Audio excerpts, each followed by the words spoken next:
Now, I understand you can show us something of what you Yes. do here. It's described as a pod? Is Yes, that right? so we break up the intensive care unit into pods of 12 to 10 patients with a clinical team led by an intensive care specialist, a nursing team leader and other staff to care for patients. So we're entering our specific room that we've actually built. We actually have we are the designated viral hemorrhagic fever hospital for Victoria. You are? So in addition for preparing for pandemics, we also prepare for the possibility of us caring for a patient with a disease like Ebola. Wow, that's pretty So serious. this So you is- have protocols in place for We that, have do you? protocols in place and we have special setup in this room. Over there we have an entry room. So if this room was in use, Yep. we can get staff in there who put on personal protective equipment, Yep. come in here to provide clinical care. Then they exit through this room, can take off that personal protective equipment with a buddy watching them to make sure they're safe. Yep. And then there's a special room next door where staff can actually shower and exit. Let me describe, for those who aren't logged onto Facebook, but I'd urge you to if you can, we've entered what is the cleanest, brightest, newest looking room in a hospital I've ever seen. Every surface here is absolutely spotless. There's a bed, there's a lot of specific and emergency equipment around here and computers, and those two rooms either side of this room, this hospital room, that we can see you enter in from and exit from. That room there with exit bay and shower on it. And there's a gentleman here who is masked and gowned and wearing all the protective gear. Hi, what's your name? I'm Dan. Dan, we can hear you through the mask really well. Dan, what do you do here? Well, I'm actually a clinical nurse manager, but I'm very involved in the infection prevention strategies in order to be ready for anything that may arise. And so COVID-19 is top of the list at the moment in terms of preparedness? At the moment, yeah, it's at top of our list just to make sure that we're ready to protect the patients that we care for. And from what we know about it so far, all the protocols that you've got in place for all the other infectious diseases that you deal with on a daily basis, do they apply or do you have to do something different? No, I think we stick with standard processes as much as possible. Obviously, this is a bit special in the way that we are sort of preparing for it to make sure that we're not missing anything, but everything else would stay the same. We would obviously protect those at risk and move them from obviously areas where these types of patients may go, but we're working through those strategies at the moment. How common or uncommon is it that staff working here and caring for people with infectious diseases might actually get infected themselves? Look, I think it's relatively uncommon. I think we've got really great safety precautions.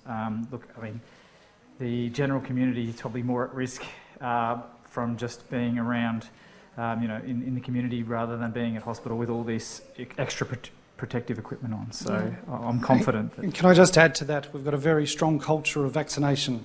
So all of our staff are almost universally vaccinated if it's safe for them to do so against influenza, and we think that's very important. That's a really important message to put out there. Is there a chance that in the discussion about COVID-19 that we overlook that influenza is, as it is every year, a very serious infectious disease, and for so many of our older and very younger Australians as well. So you can repeat the message for us, Dan. Get vaccinated. Get vaccinated. Make sure you're up to date with your vaccinations. So in this room, you'll have your patients, should they be in that, and we certainly hope not in that bad state.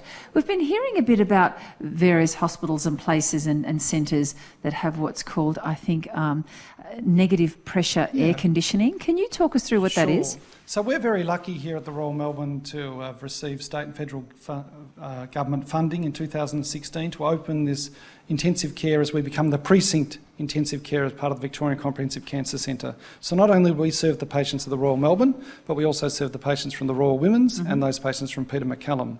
And as part of the design of that unit, as you've correctly pointed out, there are no soft furnishings in this room, and that's done for infection prevention purposes, so all the surfaces can be wiped down. Right. In every room in this ICU is an individual patient bay, which allows us to contain infection and try and reduce cross-contamination, because we look after a vulnerable group of patients who are at risk of acquiring infections while they're in hospital, as well as those that come into the unit with infections. So a number of infections are thought to be spread through airborne mechanisms, and the ones that are well known to do that include tuberculosis and measles. So if we have a patient at risk of that, and indeed for COVID-19, we're planning on putting patients into what we call negative pressure isolation. So the doors would be shut here, Yes. mode would be activated, and the pressure in this room would be lower than the pressure outside, and the air would exit out of this room through special HEPA filters out into the atmosphere to try and reduce the chance of any of the infectious particles in this room exiting out to other parts of the ICU. Incredibly clever technology, isn't it? It is, absolutely. And I guess we're also fairly unique that with a lot of forward planning, we can actually turn 2 of our pods, which operate as normal patient base, so 22 beds can all go into what we call pandemic mode, and the whole unit can be put into those 22 beds can be into negative pressure. And you're at a stage now that if you need to throw the switch on that at short notice, you can? Yes, so there's regular testing about that mode. We've never pleasingly needed to activate it, and I hope we don't. We've got 8 other isolated rooms that we can put into negative pressure, but if our numbers of patients in the intensive care unit exceeded that, we would have the ability to put that mode in operation. It's been tricky this morning talking about the idea of preparedness, which is incredibly important, at the same time as not wanting to tip people over into thinking that we're being alarmist. Walking that line is tricky. It is. I mean, we don't want to induce any panic. I mean, I think we need to remember that we've only had 2 patients at the Royal Melbourne Hospital who have tested positive. Neither of those have been critically ill and required our services. So we're very much in a phase of preparing, just in case some of the modelling would suggest a number of Victorians are going to get sick with this illness. And if that occurs, and a small percentage of those from overseas literature, we would suggest 5% of hospitalised patients require intensive care support. But that's emerging and changing.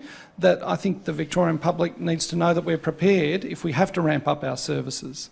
Which is the state that you're in now. Yeah. I mean, we do this for disaster planning. We've had to do this for thunderstorm asthma, Burke Street tragedy, Flinders Street incident, where we have unfortunately had practice of ramping up quickly. This is a little bit different in that we may have to ramp up for a longer period of time. So there is some different planning underway, but at this stage there pleasingly is no sign we need to activate those plans. Dan, what sort of patients have you normally cared for in a room like this at the Royal Melbourne Hospital? Well, at the moment, I think the biggest patient we care for in a room like this would be tuberculosis.